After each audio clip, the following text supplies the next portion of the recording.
The qualified people out of this 132,000 will be subjected to another test, aptitude test. To ensure transparency, this test will be conducted by JAM, Joint Admission and Matriculation Board.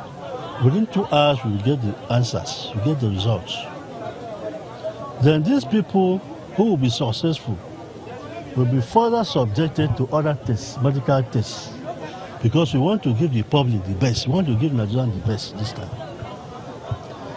We have arranged for 3 consultants. A general medical practitioner will examine them first. The chest measurements, take blood sample, analyze other things, make sure they don't have heart problem and other things to know their status health-wise. Thereafter, we have to consult an optometrist, that is eye doctor, who is going to examine them properly. They are going to check the visual acuity. What I mean by visual acuity is the ability to engage and disengage the eye. If you want to fire, you should be able to engage and disengage the eye, because you want to have the best. Also, we talk of, they are going to examine the binocular vision, check the binocular vision, and other things, and general pathology, color vision and general pathology of the eyes, to make sure that they are proper before we are selected. I'm not going to end there. I'm also getting a consultant psychiatrist doctor who is going to do mental and psychological evaluation of these would-be recruits. And also, of course, they are going to test the drug screening. Drug screening to be able to diagnose if you are under drugs or something.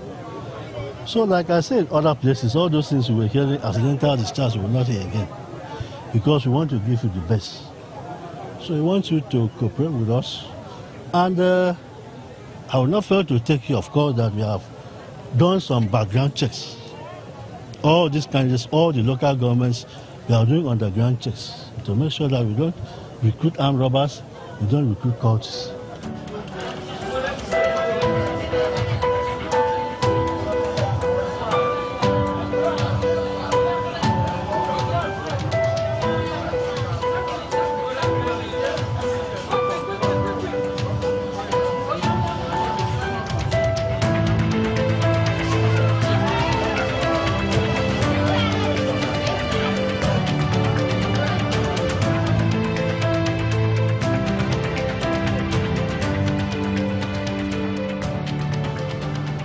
Mr. Festy Olabode, a social analyst, blames what he calls the Nigerian factor as what has affected the image of the Nigerian police.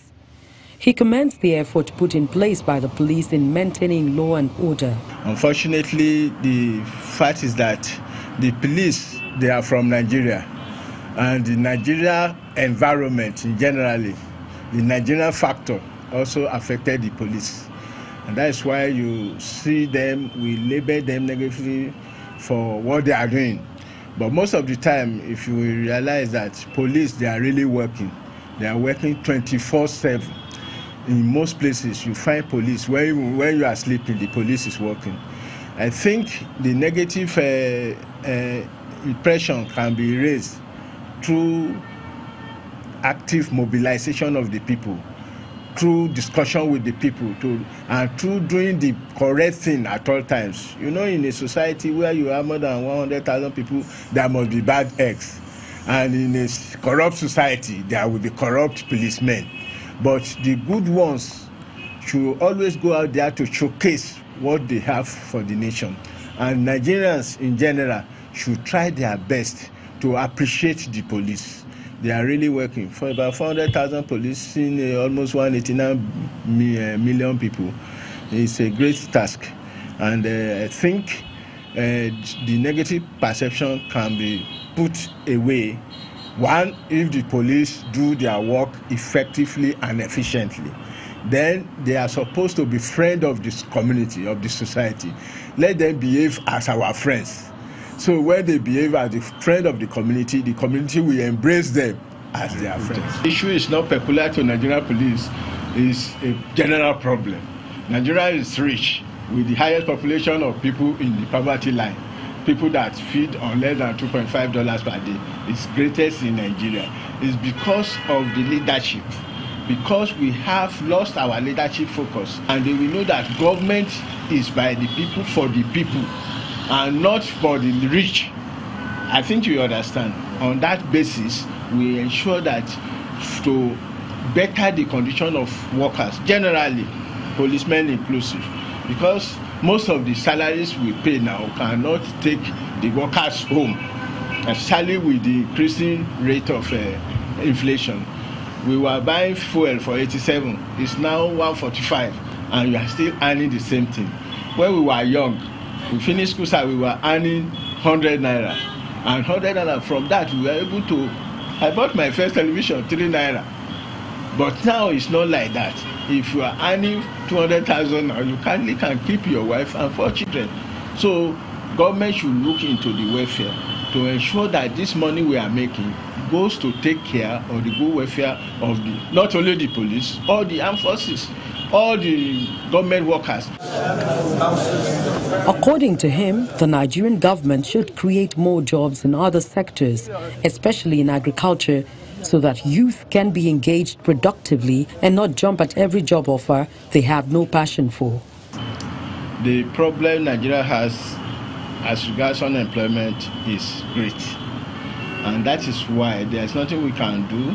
If you have a vacancy somewhere, so many of the unemployed youths will have to come in there. But the fact is that the Nigerian government can help us by going into this diversification, going into agriculture and entrepreneurship, and create jobs. So that if we create jobs, less people will apply for the police work.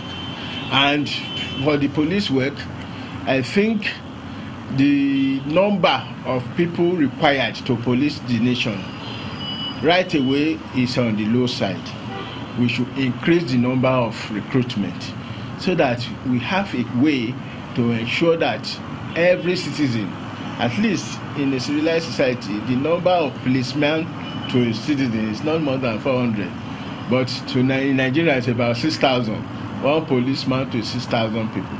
So that is on the high side. I think what we can do is to ensure that we employ more people into the police, but they should be more credible people. And to get credible people from the weeds of unemployment, they have to carry out a lot of screening. And this screening must be sincere and must be dedicated. The youth too must see it as service to the nation. If you don't have a passion for a job, you don't need to be there. Because of unemployment now, so many of them that don't have passion for police work, they want to go there. And if government should do its best by providing employment, creating more jobs in the various areas, the mining sector, the agri sector, the road sector, and creating a lot of jobs, especially in the agricultural sector, less use will be available for police work.